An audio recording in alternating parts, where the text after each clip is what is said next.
कीजिए, मगर मैं जब देखता हूं कि राहुल बाबा इस तरह से वही पजामा कुर्ता पहन के उसी तरह से एक मुरझाए हुए फूल की तरह खड़े हुए हैं, भाई कभी तो ऐसे मुरझाया हुआ चेहरा ना दिखाए, आप हंसे, आप पॉजिटिविटी लाइए। ये ऐसे क्या औपचारिकता कर रहे हैं? नहीं हम तो, और वो औपचारिकता करते हैं। पूरे भारत में यात्रा की है। आपने बॉयकॉट कर दिया आज? नहीं किया, आपने बॉयकॉट कर दिया आज फंक्शन लाल किले की, क्यों बॉयकॉट? नहीं क्यों बॉयकॉट? सेम टाइम तक कांग्रेस पार्टी बॉयकॉट क्यों की? पिक्चर चालू करो बे। अरे अर्नब में बहुत गंभीर बात, मैं भी गंभीर सवाल, बॉयकॉट क्यों की? चुप कराइए। बॉयकॉट नहीं किया, नाम करने की हिम्मत रखते हैं, नाम का बॉयकॉट किया आपने? नहीं बॉयकॉट किया। बॉयकॉट तो कभी सोच ही नहीं सकते देश के इस प्रोग्राम। तो नहीं गए क्यों नहीं? देश का सबसे बड़ा प्रोग्राम लीडर ऑफ ऑपोजिशन क्यों नहीं गए? गणतंत्र दिवस और संविधान दिवस। लीडर ऑफ ऑपोजिशन क्यों नहीं गए? प्रोग्राम ही नहीं हो सकते देश। क्यों नहीं गए? वो एआईसीसी का हमारा कांग्रेस का जो जहां आप सेलिब्रेट करते हैं वो टाइम बिल्कुल सेम, वो टाइम आप एडजस्ट कर सकते हैं। बारिश की वजह से हो गया ऐसा, इसलिए अनफॉर्चुनेट। क्या बात कर रहे हैं? मैं नहीं समझता कि कोई हमारी इंटेंशन है। हर्षवर्धन जी मानते हैं आप इस बात? हमारी कभी ना, हमेशा बारिश हो गई इसलिए हम लाल किले नहीं गए। हमेशा बारिश हो रही थी, जब प्रधानमंत्री बोल रहे थे बारिश हो रही थी, आपको दिखा नहीं? झूठ बोल रहे हैं। मुझे तो लगता है कि ये परिवार देश को मजाक समझता है। आप आज कह रहे थे भी कि अगर चुनाव प्रक्रिया पर नहीं है तो ये छोड़ दें चुनाव लड़ना।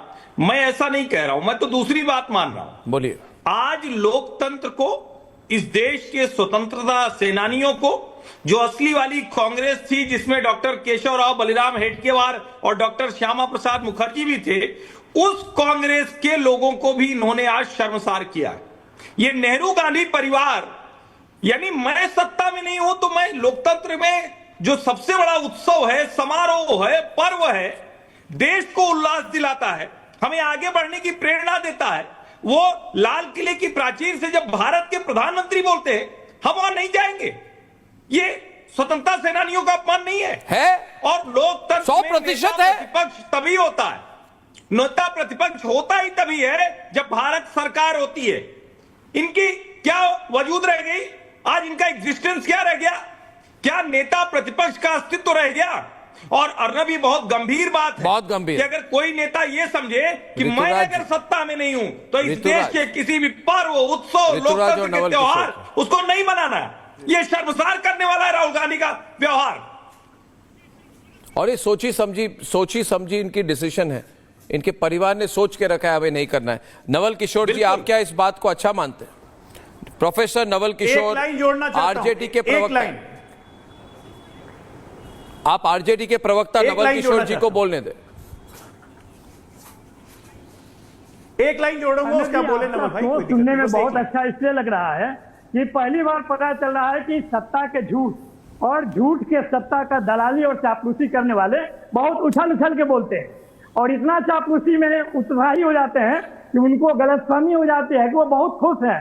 खुश नहीं है। इस देश की 80 करोड़ जनता 5 किलो राशन में वो खुश कैसे रह सकती है? अब बताइए अर्नब गोस्वामी जी, आपको तो देख के लगता है कि उत्साह में आपका बौद्धिक पास पुर्जा हिल गया है, इसी तरह से आप बात कर रहे हैं। जो बात हमने कही SIR पे, सुप्रीम कोर्ट ने उसको माना कि नहीं? आधार कार्ड को माना कि नहीं? उन्होंने माना कि नहीं कि 65 लाख को जो जनता है, वोटर को जिसका नाम आपने काटा है, उसको आपको वेबसाइट पर डालना है। ये क्या विपक्ष की जीत है या नहीं है? नहीं है गोस्वामी जी।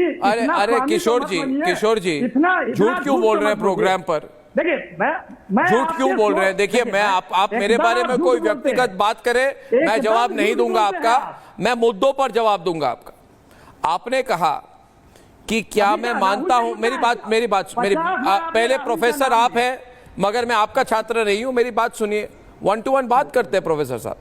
देखिए, तो मैं आपका गुलाम नहीं है। आप मेरे गुलाम नहीं है और आपका छात्र मैं नहीं हूं।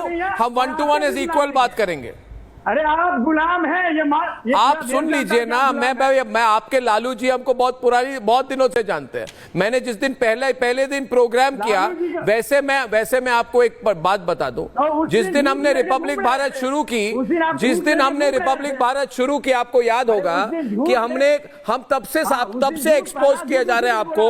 मेरी बात सुनिए प्रोफेसर साहब, पहले दिन, अरे चलिए मैं एक्सपोज हो गया, चलिए मैं क्या कहूं, मैं तो छोटा मोटा एक पत्रकार हूं, आप बड़े लोग हैं, आप नेता है, नेता पक्ष है, नेता प्रतिपक्ष है, नेता ये है वो है, हम एक छोटे से रिपोर्टर पत्रकार हैं, आम आदमी की बात करते हैं। हम कौन होते हैं बड़े बड़े लोगों के साथ मुंह लगने के लिए?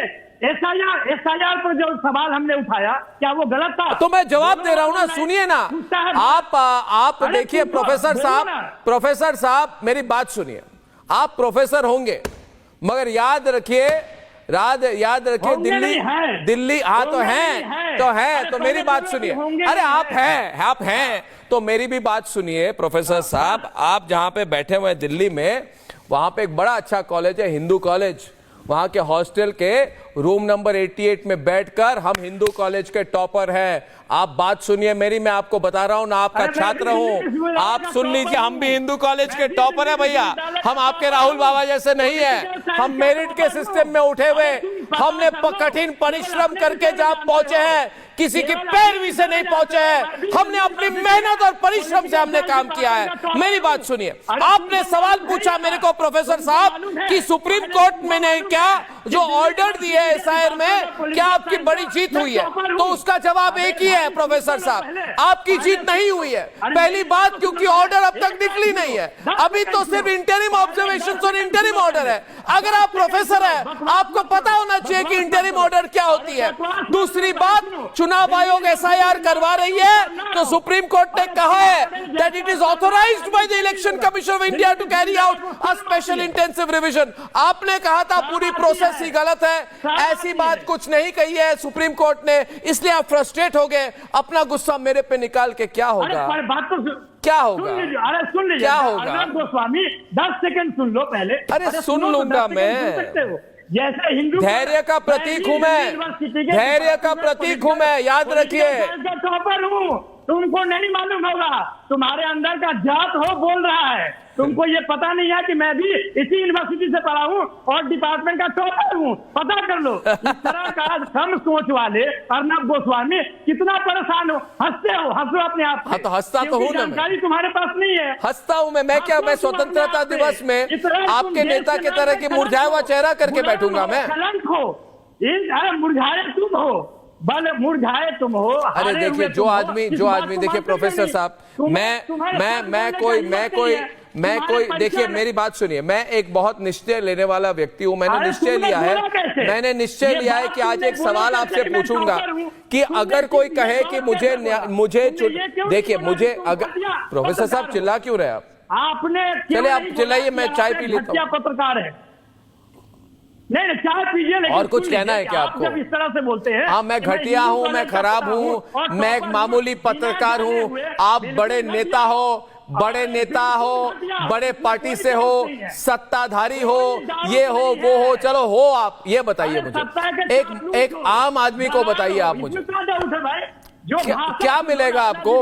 सुन लेना, क्या मिलेगा आपको? मैं तो देश की बात करता हूँ, मैं छोटी मोटी व्यक्तिगत बातों में घुसता ही नहीं हूँ। ताकतवर है, मैं घुसने वाला नहीं हूँ। एकदम घुसते हो, नीचे में घुसते, कैसे बोलते हो, जलते हो, उबलते हो, ये भाषा होती है। तो मैं क्या करूं? आप उबल रहे हो तो आप उबल गए, आप बॉइलिंग पॉइंट क्रॉस कर चुके हैं आप, तो मैं क्या करूं? कहां से पढ़े हो? अरे मैं आपको कह रहा हूं कि मैं देख रहा हूं कि हमारी जो विकसित भारत रोजगार योजना है उसे लागू करनी चाहिए।